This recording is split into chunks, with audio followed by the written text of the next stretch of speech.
I was adopted by a stranger who became my real father. Before starting the story, please subscribe and like the video and listen through end for chill. I still remember the bench. Cold metal, slightly sticky from melted candy, positioned directly outside a toy store with a giant cartoon giraffe painted on the window. My legs didn't quite reach the floor, so they swung back and forth as I waited, just like my mother told me to. "Sit right here," she said, adjusting the strap of her purse. "Don't move. We'll be right back." I was 9 years old. That was the last thing my parents ever said to me as my parents. At first, I wasn't scared. Malls are loud, busy places, people everywhere. I figured they were buying something big, maybe a surprise. I imagined my dad coming back with one of those remote control cars I'd been staring at all summer. After 30 minutes, the excitement faded. After an hour, it turned into confusion. After 2 hours, the mall started closing, and a security guard crouched down in front of me and asked where my parents were. I didn't know what to say, because even then, some small part of me already understood. They weren't coming back. The police station smelled like coffee and old paper. I sat wrapped in a blanket that wasn't mine, holding a cup of hot chocolate I didn't want. Officers made phone calls, wrote notes, asked questions. "What's your mom's name? What about your dad? Do you know where you live?" I answered everything. I was a good kid, helpful, quiet. No one came.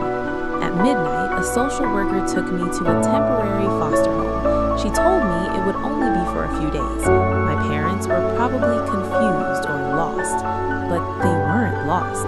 They never filed a missing child report, never called the mall, never showed up at the police station. 3 months later, their parental rights were terminated due to abandonment. Just like that, I became a legal nobody. His name was Daniel Mercer. He was in his late 40s, unmarried, quiet in a way that wasn't lonely, just settled. He worked as a civil engineer, lived in a modest home, and applied to foster older kids because, in his words, everyone wants babies. Someone should want the ones who remember being left. I didn't trust him at first. I waited for the trick, for the anger, for the disappointment. But Daniel never raised his voice, never hit, never disappeared. He packed my lunches, helped with homework, sat in the audience at every school play, even when I had one line. After a year, he asked if I wanted him to adopt me. I didn't answer right away. Instead, I asked, "What if you change your mind?" He smiled sadly and said, "Then I'd still never leave you." He kept that promise for the rest of his life. Daniel didn't spoil me with things. He gave me something better. Consistency. Dinner at 6, homework at the table. Saturdays were for errands, Sundays for pancakes. He taught me how to drive, how to save money, how to walk away from people who only show up when they want something. I took his last name. He cried quietly when I graduated college. I never once heard him speak badly about my biological parents, but once, when I was older, I asked why they left me. Daniel paused, then said, "Some people confuse love with convenience. When it gets hard, they disappear." I didn't realize how prophetic that would be. Daniel died suddenly when I was 29, a heart attack, no warning. The house felt hollow without him. I moved through grief like fog, automatic, unreal. Then came the will reading. Daniel had no other children, no spouse, no close relatives. He left me everything. The house, his investments, his savings, a life insurance policy I didn't even know existed. The total value was just over $6 million. I would have given it all back for one more conversation. But life doesn't negotiate. 3 weeks after the funeral, there was a knock at my door. I opened it, and there they were, my biological parents. Older, heavier, dressed well enough to look successful, but not well enough to look comfortable. My mother started crying immediately, loudly. "We've been looking for you," she said. That was a lie. My father didn't hug me. He didn't apologize. He handed me an envelope. Legal documents. They were suing me for $6 million. claiming they were my rightful next of kin and that my adoption was emotionally coerced. They argued that Daniel stole me. The audacity was breathtaking. In their lawsuit, they claimed they were financially unstable when they left me. They intended to return. Daniel manipulated the system, and that I owed them for bringing me into the world. In private mediation, my mother said, without irony, "You wouldn't even exist without us." I replied, "I barely survived because of you." They didn't like that. They wanted the money, not reconciliation, not forgiveness, just the inheritance. My lawyer was calm, almost bored. Abandonment was documented. Adoption was airtight. Daniel's will was ironclad. But the final blow came from something no one expected. Daniel had written a letter to be read only if contested. In it, he detailed the night he first met me, the records he reviewed, the police reports, the fact that my parents had emptied their apartment and moved cities 2 weeks after abandoning me. They hadn't planned to come back. They planned to disappear. The judge dismissed the lawsuit in under an hour. My biological parents didn't look at me as they left the courtroom. No tears, no apologies, just anger. I never saw them again. I donated part of the money to foster care programs, set up a scholarship in Daniel's name, kept the house. Sometimes I sit on the porch in the evenings and think about that mall bench, about how a moment meant to erase me instead led me to the only real parent I ever had. Family isn't who gives you life, it's who stays when they don't have to. And love, real love, never sues you for surviving. They lost the case, that's when the real war began. I thought winning in court meant it was over. That was my mistake. The first sign came as a whisper, small, almost polite. A letter slipped under my door with no return address. Inside was a single sentence, written in my mother's looping handwriting. "You still belong to us." I told myself it was just desperation, a last grasp at relevance. I framed it as grief doing strange things to broken people. Then the email started. Not threats, never threats, just memories. Photos I didn't remember sending, me at age 4 holding a stuffed bear, a video clip from a birthday I didn't know existed, school forms with my childhood handwriting scanned and attached like exhibits. They weren't asking for money anymore.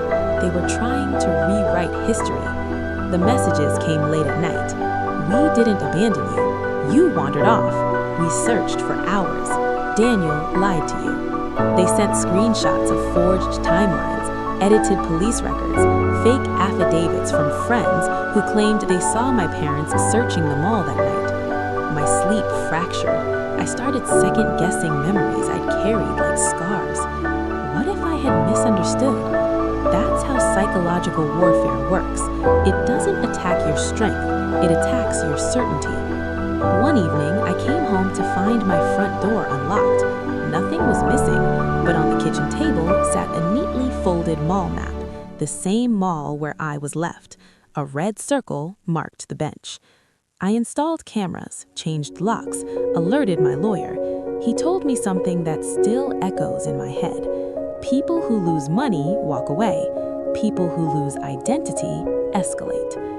While boxing up Daniel's old documents, I found a sealed folder hidden behind the safe.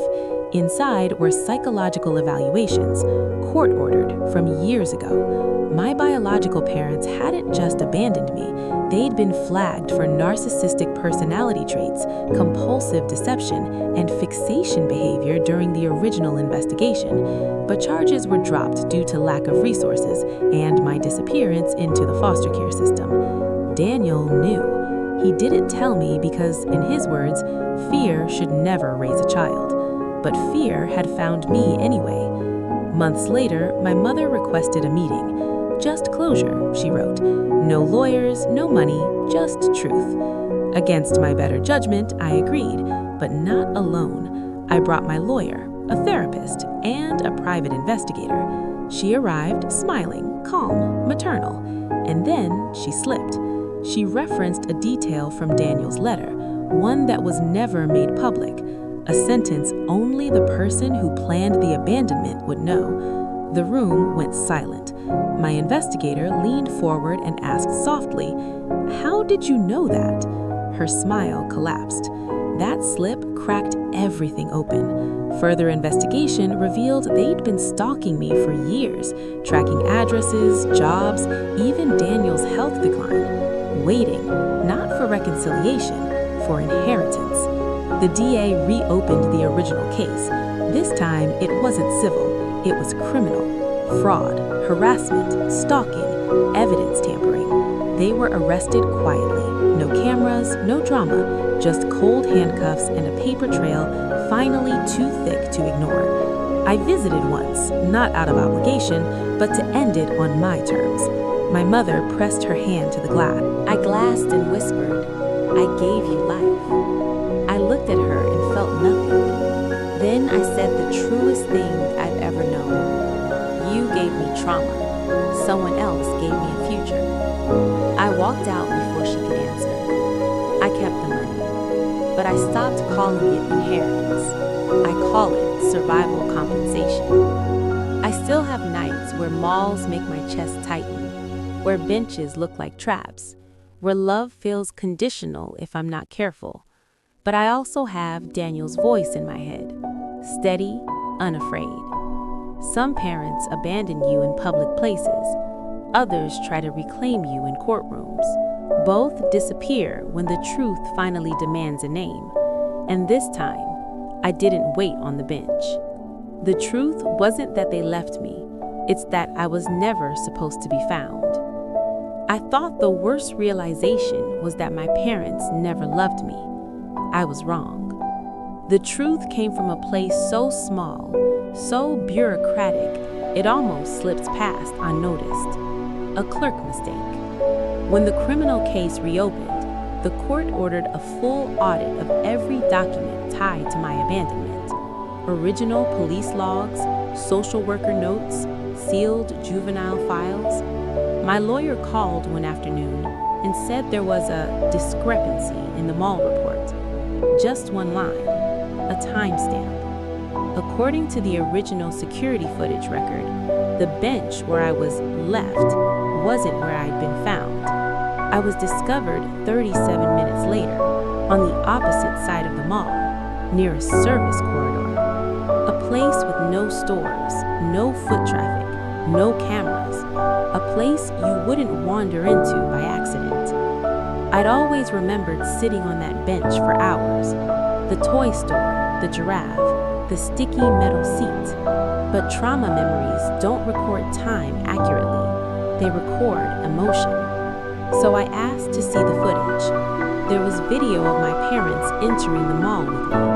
Video of them walking past the toy store. Video of my mother squeezing my shoulder.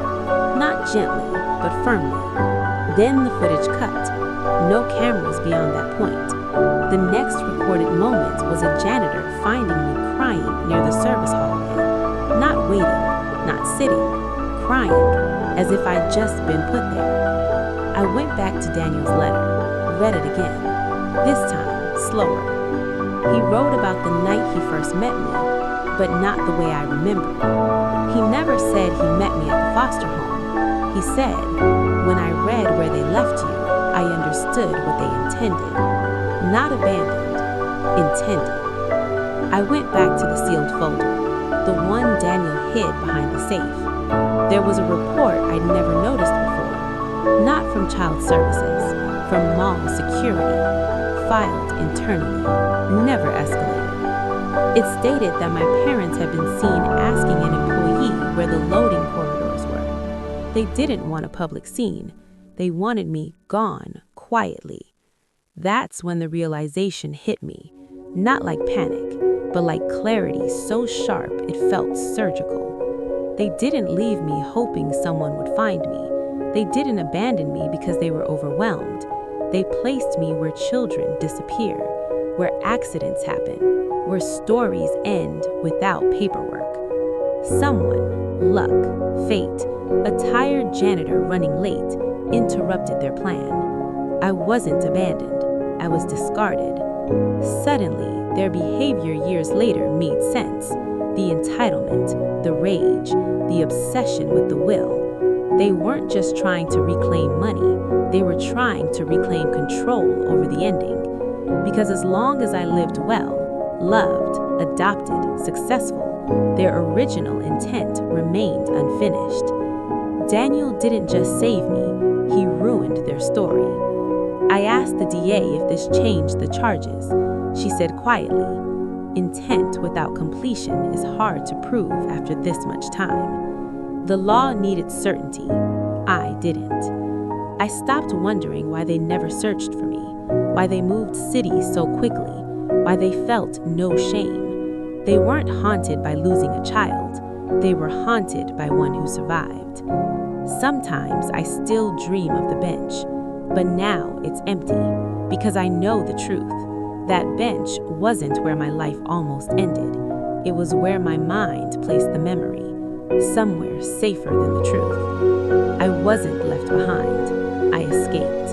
And the most disturbing part, if that janitor hadn't taken a longer route home that night, no lawsuit would have followed, no inheritance, no story.